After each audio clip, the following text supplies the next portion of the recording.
me liga mais de 11 da noite. Acho melhor não ter. Isso se repete tipo ciclo vicioso. Pior que ela ganha. Good afternoon, y'all. Just checking in. Just wanted to do an update and give basically like a brief description and summary of the live cast that we did earlier that was posted today. Reason for doing so is because some of the audio on my side was messed up. The co-host, his audio was fine, but the person we were interviewing, theirs was fine. But for some reason, mine just gave a problem, and I didn't know about it until afterwards. But it was a good interview, so I did not want to not post the content. But we're just gonna walk through it and give y'all a brief on what happened. So we started out. Right now, I'll get back into what I'm smoking in a minute. So we started off the show, me and the host, speaking of a situation where there is a mother who is currently dealing with the situation with both of her children.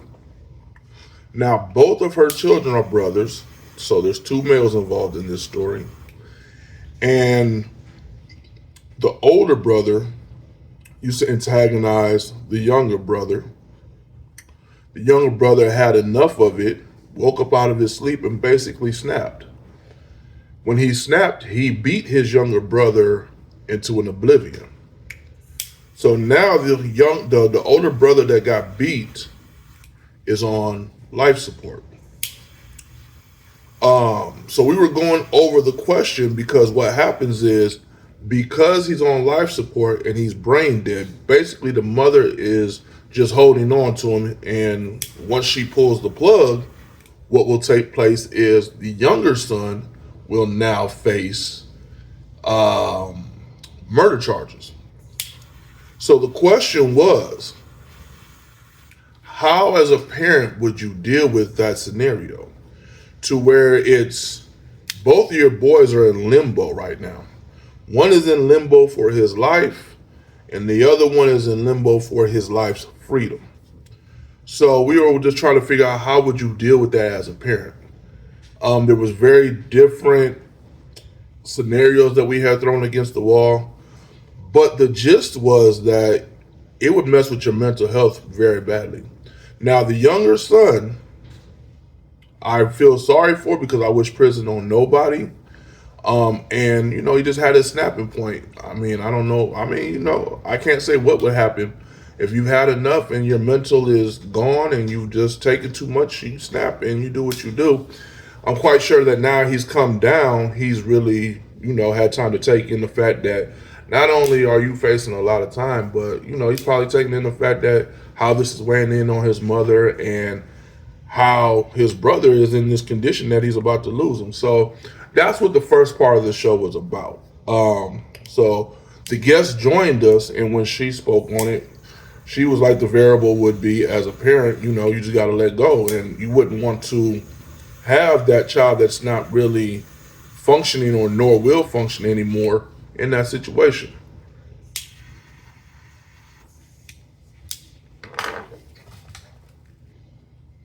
So as the show progressed, the guest was Tanya Graham. Tanya Graham is a regional sales manager for Alabama, Tennessee, Kentucky, and I believe Georgia. And she works for Gurkha. So she was our guest, and there were a few questions we asked. So I'm gonna start off by letting you know. Right now, I am smoking the Castle Hall by Gurkha. Never had this cigar before, and I'm trying it out. Now, I'm not a big Gurkha fan, and as that was discussed on the video, my favorite cigar of all time, though, happens to be by Gurkha, which is the Special Ops. It's a Maduro, it's a Nicaraguan Maduro, and it's hard to find. That is my favorite cigar of all time. I don't smoke it often because I just have a bad taste with Gurkha. So this is what this is. Now, during the podcast, we were smoking the Gurkha 12-year Platinum. Must say, I was surprised. It was not a bad cigar at all. It actually was pleasant for the most part. It had a very good draw on it, very good burn. Didn't really have too much complexity going on with it. But all in all, it was a very consistent cigar. And my co-host Billy had the same experience. He enjoyed the cigar itself. It got a little stronger to him when it got to the third section. He started taking in the pepper and all that stuff. But once again, I was surprised. It was a good cigar. Now, off the initial draw of this Crystal Hall, which I know nothing about, I'm just smoking this for the purpose that since this was about Gurkha, I'd keep it in consistency and smoke another Gurkha and see if it's still consistent.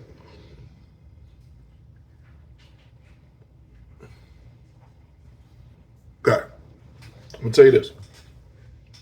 Off the first initial draw, and what I just did was not the first initial draw. The first initial draw, when I lit it, was not good. This second draw, or the second pull, I should say, was better than the first, but still not what I'm into. So I'm going to clean my palate and see how this progresses. We're going to walk through it. If it gets to the point where I can't take it anymore, I have a backup cigar of what I wanted to smoke this morning, so we'll deal with that. But yeah, as we progress in the show, we went over some things about her job and what she does and her day-to-day actions and activities. And then we got into the brand in itself and reflecting that the brand doesn't always sit good with everybody when you speak about Gurkha. Then we got into the factual basis of, did the former founder, well, he's still the founder, but did the founder really step away from the company as it's been put out that he stepped away? The reason for his stepping away is the man made a remark back in 2020 on, it was either his Facebook or his Twitter, about the Black Lives Matter movement, which caused an uproar. Wasn't a good look for the brand, who already had a bad name for not being consistent with its blends. He said some outrageous stuff. So to save the company, he was said to have stepped away. Now, what she did explain is he is still with the company. He does not hold the same position he held, but he is still with the same company. He's still with Gurkha, which, I mean, I understand he is the founder. And he is still a shareholder, and probably a big amount of shares does he hold, which is understandable. Now, businesses go through some things, man, and I'm not saying that what he said was okay, and I really don't know the details of it too much because I'm really not a Gurkha fan anyway, so I really pay attention to it, but I knew the basic foundations of what was said. My more problem was with the company itself as a brand. The lack of consistency, the lack of quality.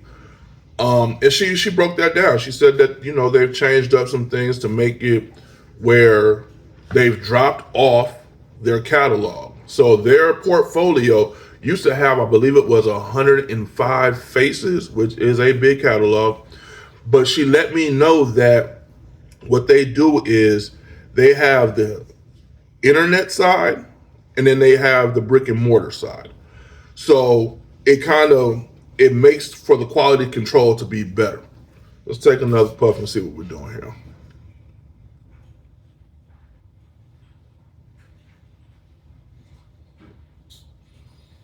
Not the greatest, but not horrible, is what it is. But anyway, back to what she was saying. So she said they are changing some things up and they have been moving some things around to get things in the right position. So once again, I just wanted to summarize what the podcast was about because, like I said, the audio was messed up. So on to the next case of business. I was reading in Cigar Aficionado, and there was an article about Minneapolis having a certain kind of ban on cigar smoking in lounges. So they have what you would call a sampler session, meaning that when you walk into the cigar shop, You have the right to purchase the cigar, but then you can only stay in that shop and smoke the cigar for 15 minutes as a sampling. To me, when I read it, my mind was blown. But this is their law. This is actually mandated law. It's mandated law even to the point of where there are restrictions on them having chairs inside the lounge. So when I think about this is what I perfectly visualize. You ever seen somebody outside of a building and they're at work and they're smoking a cigarette and they got a smoke break? So they go outside and they hurry up and puff and blow it out and put it out. That's what I imagine a sampling at a cigar shop would be like in that situation. At that point, I would not want to even go to that place to purchase my cigar because it's like, well, I mean, that's all I can do is purchase the cigar. So I'm like, at what point do they realize that this legislative law is impacting the brick and mortar's business and economic structure? Meaning that if that's the case, I can just order my cigars online and smoke at my home, outside or in my home. I don't need to waste the gas to go to the store to get it because I can't even enjoy the cigar there because I have 15 minutes to do so. Think about that. How much of a cigar can you smoke in 15 minutes? I personally don't even think I would be past the first third of my cigar within 15 minutes. It's really a impactful thing that they are trying to do with the cigar community and culture. It ain't cool, it ain't fair, but this is why voting is important. Voting is important because these people who make these laws, we're putting them in this position to make these laws. That's why, to me, it's more important to vote on your local level than it is the whole level, meaning that they all matter. But to me, it's more important where you vote where you live. Vote on those things that matter. Vote on your judges. Vote on your mayors. Vote on your governors, because these are the people who are immediately connected to you before it gets to the other level of the bigger picture. So I just wanted to put that out there. Once again, people who are involved in this culture understand that FDA has been trying to regulate cigars for a long time. And there's a lot of stuff going on in courts that, we need to be knowledgeable of, or at least have an understanding of what's going on, because this privilege could be snatched from you at any given moment. I mean, there's loopholes and all that stuff that they got to go through, but just know it is a pleasure that is not to be taken for granted, because it can be taken. So now, to this cigar. First of all, I want to talk about this burn. It's not horrible. It's not that I can't do it. It's not appealing. But once again, it's an ash, so it doesn't have to be appealing. That piece in the middle is not burning, so we're going to knock that on off. But let's get into the more important part. Let's get to how it tastes. It's not horrible. Definitely not the greatest, but it's not horrible. From what I'm getting right now, this is about a $5, $6, pushing it at $7 price point of this cigar. But I'm not going to trip because it was Gurkha. So in buying it, I went ahead and bought a pack.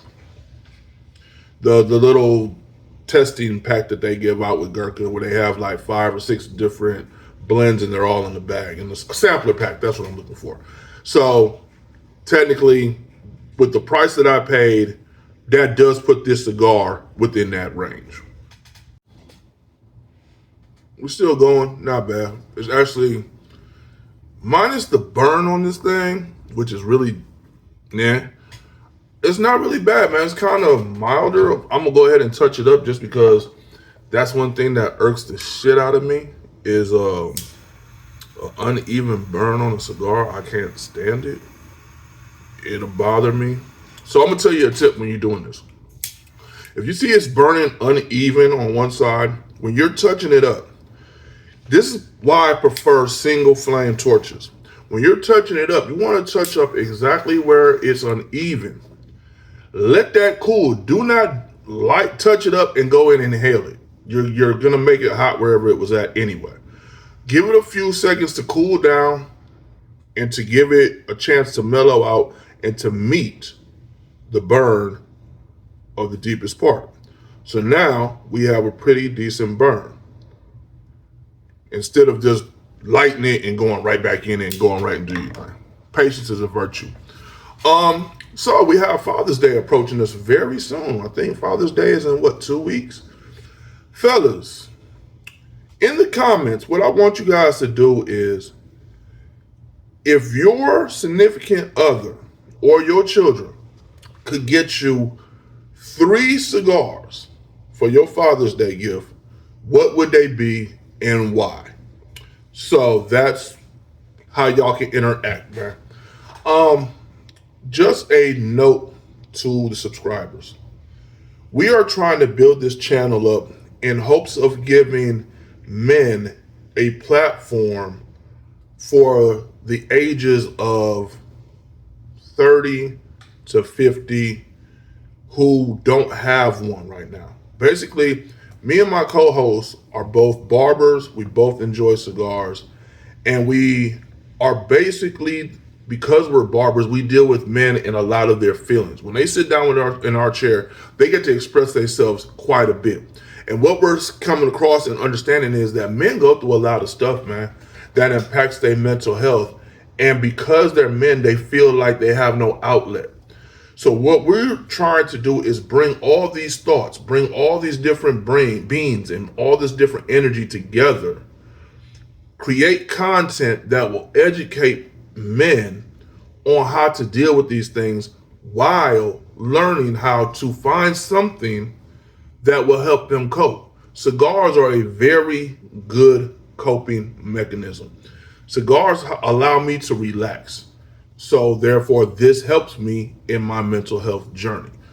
We also go over style. So there's going to be a lot of different segments. I don't want people to think that this is just exclusively for cigars. No, I just happen to smoke cigars a lot, so I have a lot of content to put out about cigars.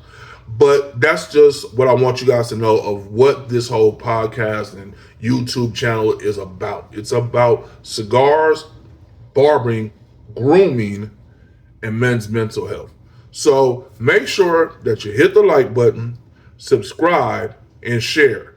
You can also find us on Cut and Light on Instagram. So y'all have a good week. I will be back in 2 weeks. So what we are doing is we're posting an actual cast every other week for YouTube, but we got a lot of content that'll fill in those spaces between that. So we have a guest coming on next Monday that will be about mental health. He is a mental health coach. He is a pastor, and I don't know if he's a cigar smoker, but chances is we're going to try to get him to become one and smoke one with us. So y'all stay tuned, man, and once again, make sure you subscribe. Have a good week.